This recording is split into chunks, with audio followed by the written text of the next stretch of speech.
Olá, pessoal. Eu sou a Alessandra Cesário, professora do Departamento de Ciências Contábeis e Atuariais da Universidade Federal de Pernambuco.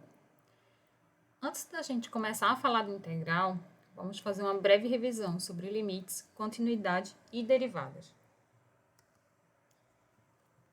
Partindo da intuição do limite, o que a gente tem?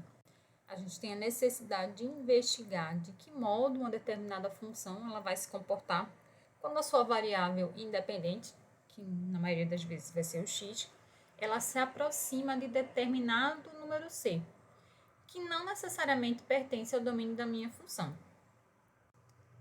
Por exemplo, a gente pode pensar na função f de x igual a x² menos x mais 2. E a gente quer investigar como é que é o comportamento dessa função quando os valores de x estão muito próximos de 2. Então, o que a gente tem? A gente pode pensar essa aproximação do valor 2 com valores que são menores do que 2, o que a gente tem aqui nessa primeira tabela. Então, eu posso tomar, por exemplo, x igual a 1, x igual a 1,9, 1,99.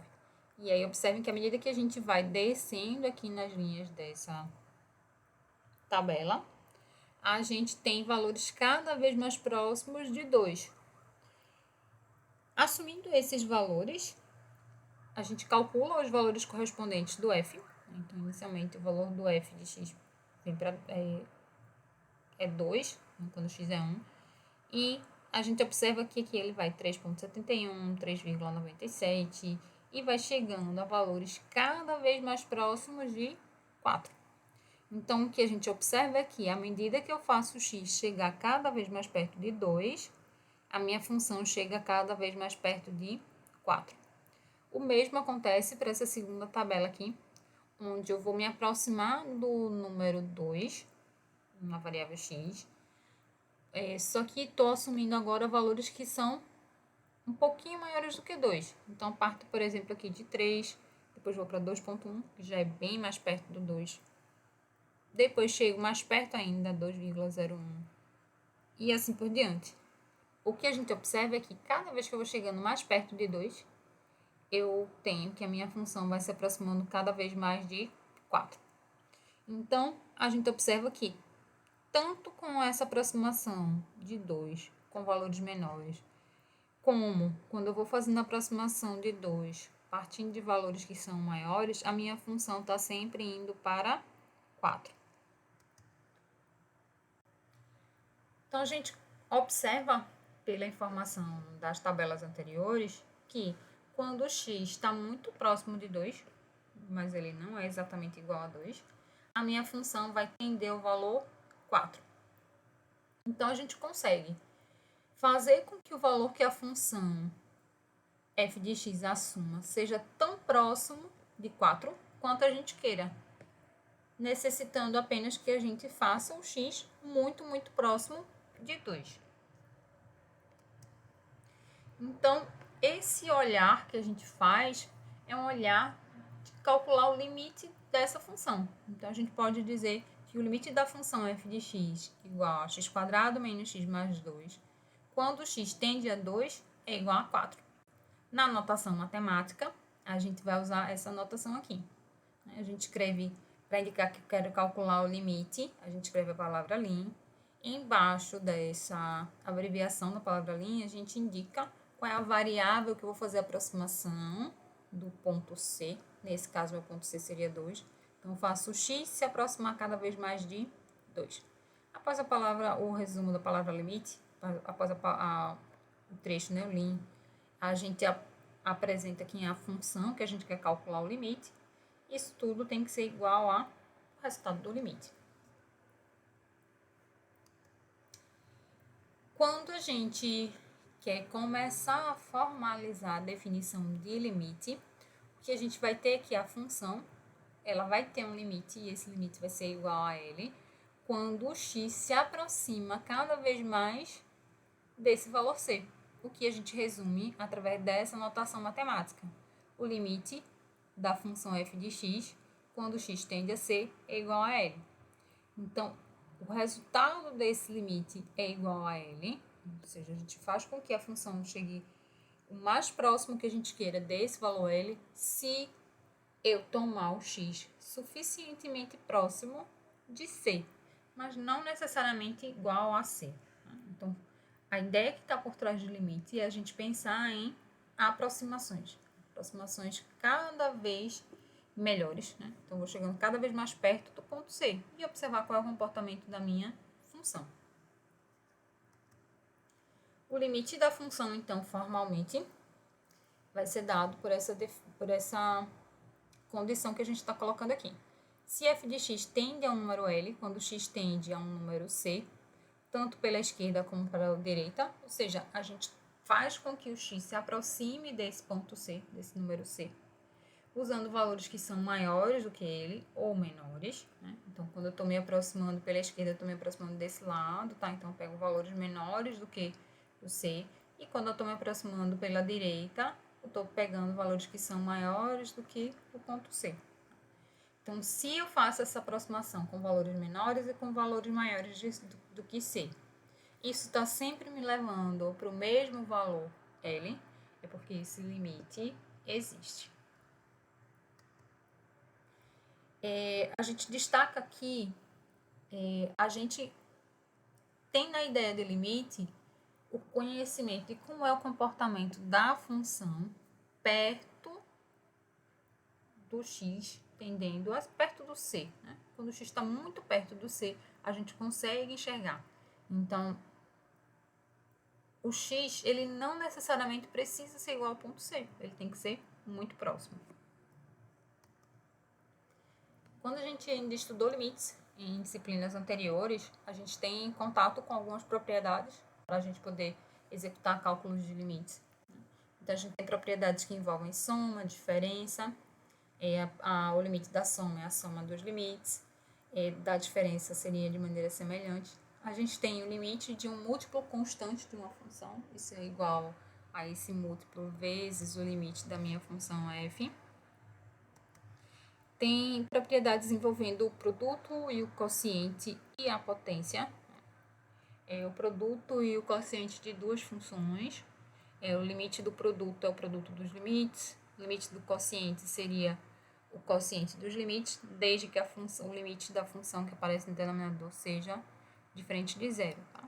E o limite de uma função elevado a uma potência p é igual ao limite da função f, quando x tende a c, todo o resultado elevado a p. Se o limite que aparece aqui, que a gente vai calcular, ele de fato existir. Em limites ainda, a gente precisa destacar dois limites elementares, que com eles a gente consegue resolver diversos limites envolvendo funções polinomiais. Então, para qualquer constante que a gente tenha, uma constante k, se eu quero calcular o limite de k quando x tende a c, ora, como se na expressão da função é uma constante, a gente não tem dependência da variável x, esse resultado do limite vai ser igual à própria constante k. Além disso, quando a gente quer observar o limite da função f de x igual a x, né?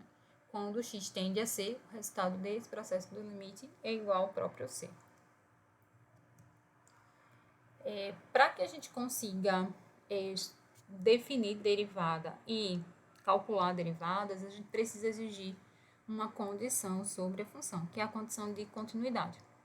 E o conceito de continuidade exige que a gente faça cálculo de um certo limite. Então, por isso que antes da gente definir derivada, a gente define quem é limite para poder definir continuidade e, na sequência, definir derivada. Então, a gente tem que uma função f é contínua em um número c se três condições forem atendidas. F de c precisa existir, a função precisa estar definida no ponto, o limite precisa existir, ou seja, quando me aproximo de x, faço x se aproximar de c com valores menores, faço x se aproximar de c com valores maiores, isso te leva para o mesmo valor, né? Então, esse limite, de fato, existe, se isso acontece. E, por fim, o limite da minha função, quando x tende a c, precisa ser igual ao valor da função definida no ponto C. A gente tem aqui ilustrações do livro da Diva Fleming, onde a gente não tem continuidade. Né? Então, o que acontece, o contrário da continuidade, seria uma função que é descontínua. Então, aqui na primeira situação, a gente tem um furo aqui no gráfico e a gente observa que falha por conta da condição que a gente precisa exigir, que o limite da função, quando x tende a um certo ponto, tem que ser igual ao valor da função naquele ponto. Isso aqui não acontece. Aqui nesse segundo, a gente tem como quebra a diferença dos limites laterais, me aproximar com valores menores e me aproximar com valores maiores, está gerando uma divergência, né? Então, não vai existir, porque os limites laterais são diferentes. Eles existem, cada um deles isoladamente, mas próximo ao ponto, né, que a gente está analisando, esses limites são diferentes. Aqui a gente tem outra situação em que há uma falha, né, em um dos critérios. Aqui o limite, quando está próximo desse ponto A, existe, porém o valor da função do ponto A difere do valor do limite. E por fim, a gente tem uma situação aqui que esse limite não vai existir, quando x se aproxima de A, e a gente observa que, na verdade, o que acontece é, quando eu estou bem pertinho de A, minha função cresce indefinidamente, né? O comportamento explosivo acontece aqui. Introduzindo agora o conceito de derivadas, a gente vai inicialmente observar como é que a gente calcula a declividade de uma reta secante. Por que a gente vai começar por aí, tá? Porque a ideia da primeira aplicação para derivadas é pensar na inclinação de uma reta tangente. A inclinação da reta que toca ali a minha curva em somente um ponto. Então, a gente parte inicialmente do conceito de declividade ou inclinação de uma reta que é secante, ou seja, é uma reta que passa por dois pontos na minha curva, nesse caso aqui o ponto P e o ponto Q, e eu vou fazer, né, o cálculo, a expressão, né, dessa inclinação, da declividade dessa reta secante, que é que está aqui abaixo. Tá? E para encontrar essa inclinação, a gente precisa observar quem são os valores de x e y de cada um desses pontos. Então, o ponto P tem coordenadas x, f de x, e o ponto Q é coordenadas x mais h e f de x mais h.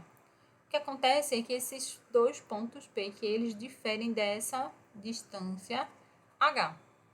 E a ideia é, eu tenho a inclinação da reta que passa por dois pontos, P e Q, mas eu quero encontrar a inclinação de uma reta que toca somente em um ponto. O que a gente precisa fazer é deslocar um desses pontos aqui. Então, se a gente deslocar o ponto Q até ele chegar no ponto P e a minha reta for acompanhando essa declividade, a gente consegue encontrar quem seria a inclinação da reta tangente. Então, nessa segunda ilustração aqui, a gente está trazendo o ponto Q cada vez mais próximo do ponto P. A ideia seria essa. Então, pensar na declividade de uma reta secante, a gente faz a variação em y sobre a variação em x, que resulta nessa expressão aqui, f de x mais h menos f de x sobre h. E a gente compara com esse nosso objetivo de encontrar, na verdade, a inclinação de uma reta secante. Então, a gente vai conseguir obter quando a gente olhar essa condição no limite. Eu faço o h e ir diminuindo cada vez mais para chegar na inclinação dessa reta tangente.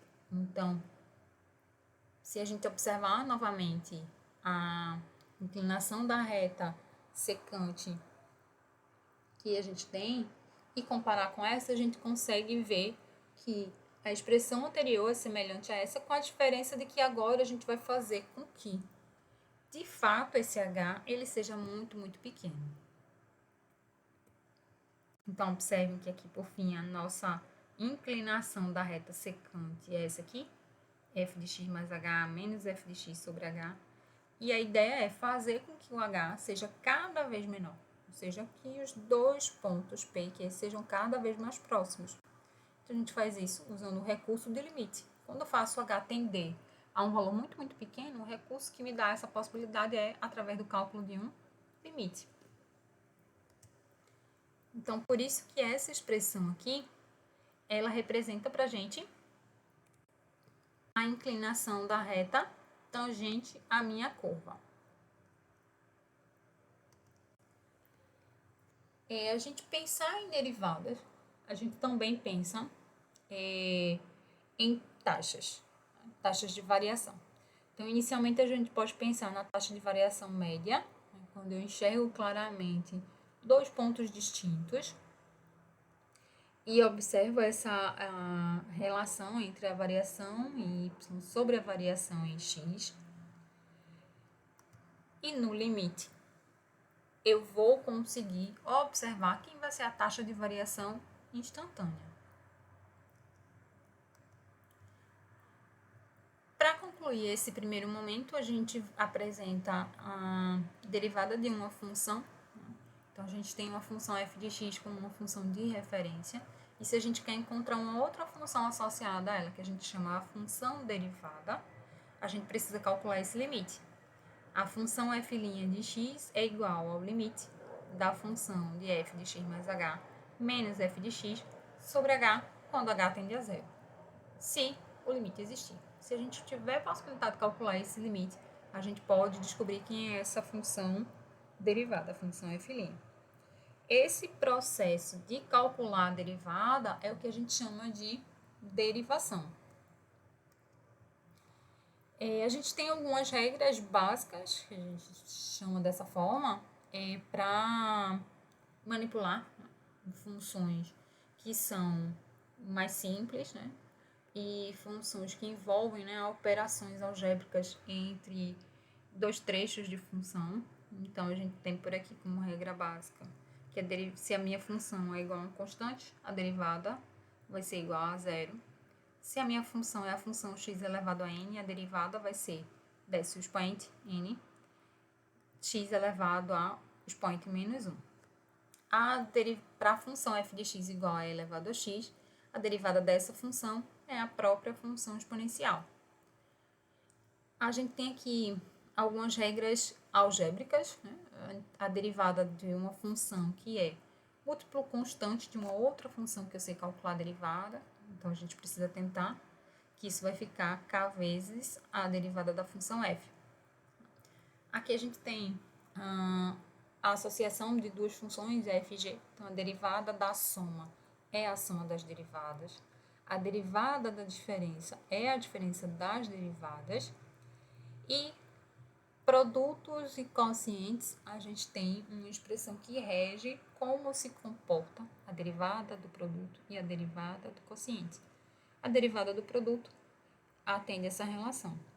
Então, a derivada de f vezes g vai ser f' vezes g mais f vezes g'. Já quando a gente está pensando no quociente, aqui no numerador vai ficar f' vezes g menos f vezes g', tudo isso dividido por g ao quadrado. E por fim, a gente tem, quando trabalha com derivada, uma regra muito importante de trabalho, que é a regra da cadeia. A regra da cadeia ela é utilizada quando a gente tem uma função que é dada pela composição de duas outras funções. Então, aqui, se eu tenho a minha função f grande como sendo fzinho composta com g, ou se a gente quiser expressar dessa maneira, né, f grande é igual a f de g de x, para que a gente consiga derivar essa função composta, o que a gente vai fazer?